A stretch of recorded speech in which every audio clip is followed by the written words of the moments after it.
Sometime in a small town, wrapped in stillness and half-forgotten dreams, something began to shift. The air carried that strange, heavy quiet, the kind that comes before the world decides to change. On the surface, everything seemed fine. The same rusted pickup trucks rattled down Main Street. The same gossip hummed in the diner. The same church bell marked every hour with its tired, hollow chime. But if you listened closely, really listened, there was something else underneath it all. A tension. A secret no one wanted to speak aloud. People smiled too quickly, avoided certain streets, and lowered their voices when certain names came up. The kind of fear that hides in plain sight. And in the middle of it all was him, a man who believed his town was built on stories of honesty and hard work. He had no idea that those same stories were about to turn into nightmares. It began with something so small, it almost went unnoticed. A misplaced photo, a word scratched out in an old ledger, a memory that didn't quite line up.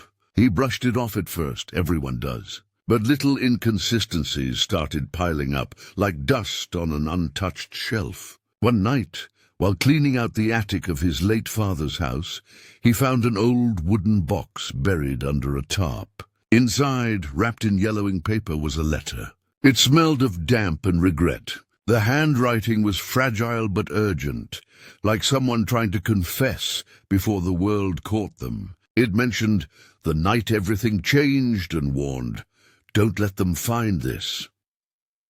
At first, he thought it was nonsense, maybe an old town rumor or his father's forgotten note. But then he saw his own family name written inside, not as the victims, but as the cause.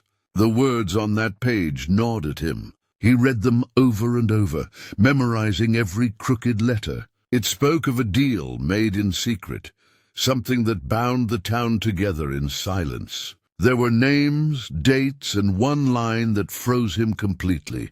"We buried more than truth that night."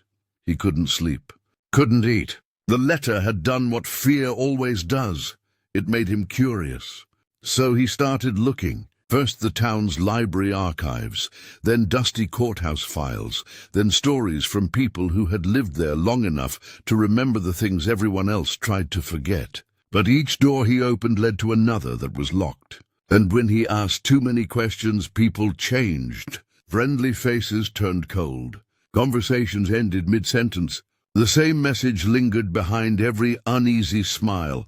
Stop asking. As days turned into weeks, the world around him began to twist, not in sudden bursts, but in slow, almost invisible ways. The same grey sedan appeared across from his house, parked at odd hours, headlights off yet engine faintly humming, as though someone inside was waiting for him to notice. When he walked toward it, it always rolled away just before he reached it, blending into the darkness like it had never been there. His phone would ring once, never twice.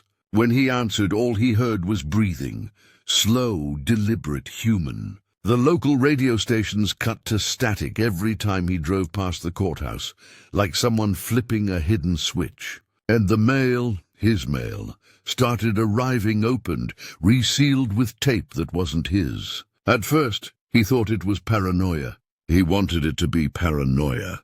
But when he began receiving blank postcards with nothing but a small red circle drawn in the corner, he knew it wasn't in his head anymore.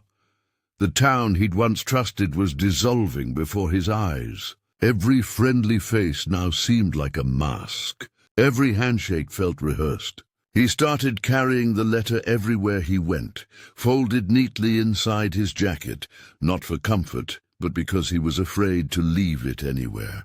Late one night, he spread everything out across his kitchen table.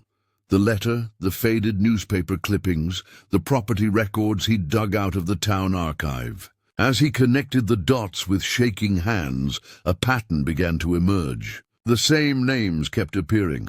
Councilmen, business owners, law enforcement. The same 3 signatures inked across decades of documents. They weren't coincidences. They were links in a chain. The realization hit him hard. He wasn't uncovering a forgotten tragedy. He was tearing into the foundation of something alive, something built to last. And now that he'd pulled the first thread, that thing was starting to pull back. Then came the night that sealed his fate. A night so soaked in rain, it felt like the sky itself wanted to drown the world. He'd followed a tip from a stranger who claimed to know what really happened in '89. The voice on the phone had been calm, steady, almost rehearsed. But what convinced him was the last thing the caller said. If you want the truth, go to the old post office, basement, behind the last shelf. Against every instinct screaming at him to stay home, he went. The post office had been abandoned for years, a rotting relic filled with graffiti, mold, and the faint stench of something metallic. His flashlight beam danced over crumbling walls as water dripped steadily from the ceiling. The silence inside wasn't natural. It felt staged, like the building was holding its breath. When he reached the basement, the air was heavy, damp, suffocating. He followed the stranger's directions and found it, a collapsed shelf leaning against a wall. Behind it a box, old, soggy and sealed with brittle tape. His heart hammered as he peeled it open. Inside were photos, folded letters, and a handful of cassette tapes, each marked with fading dates from the late '80s. One stood out, Ayugi 4, 1989.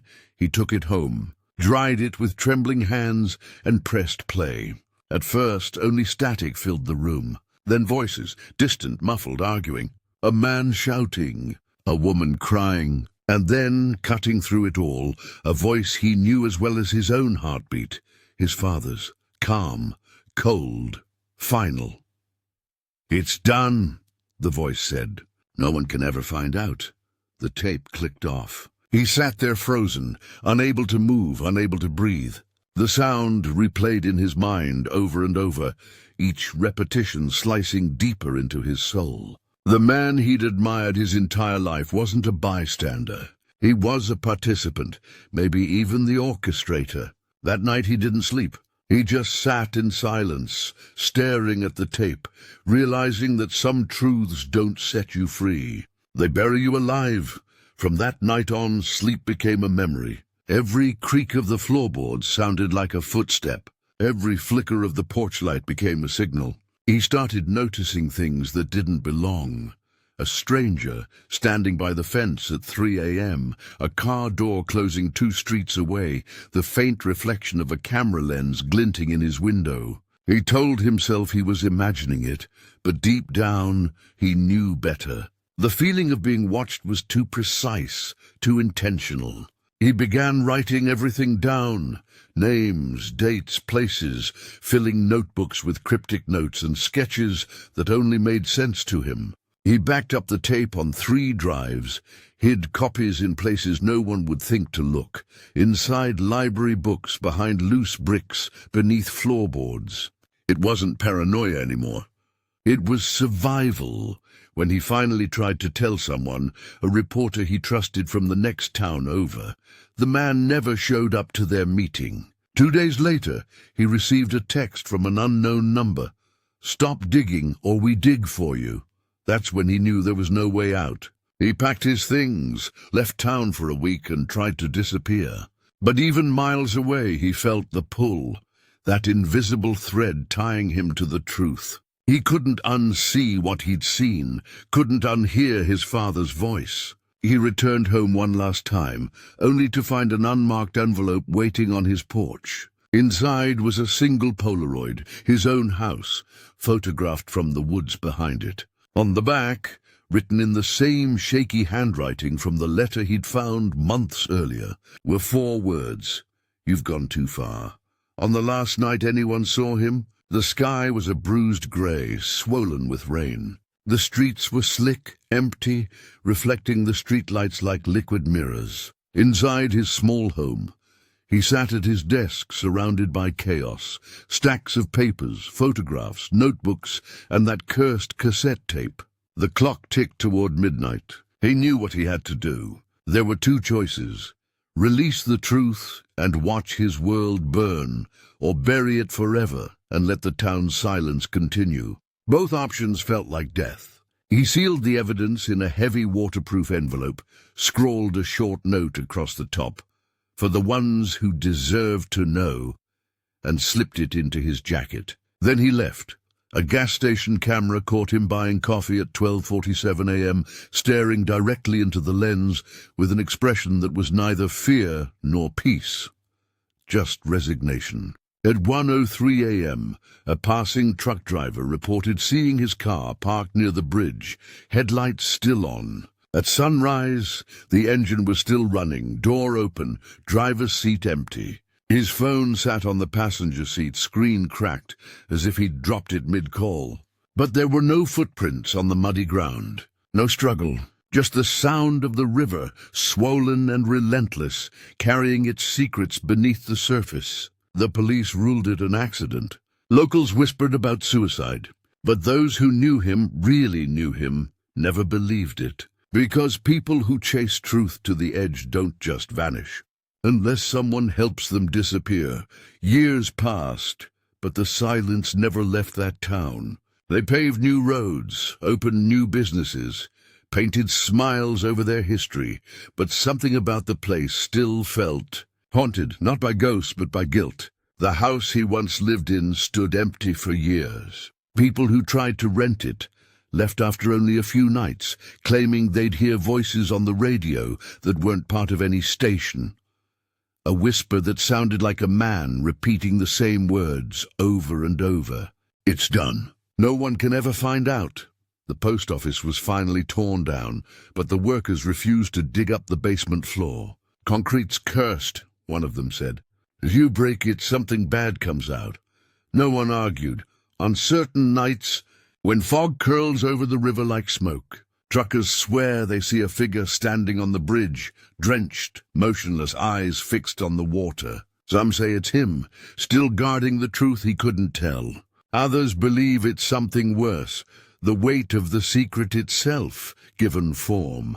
But the story didn't die with him. Every few years, town officials receive a plain white envelope with no return address. Inside, a single photograph of the river. Nothing else. No note, no name, just silence. Like a reminder that truth never really stays buried. It waits, and when it's ready, it digs itself up. If this story kept you thinking long after it ended, hit that like button, share your theory in the comments, and subscribe for more cinematic true stories.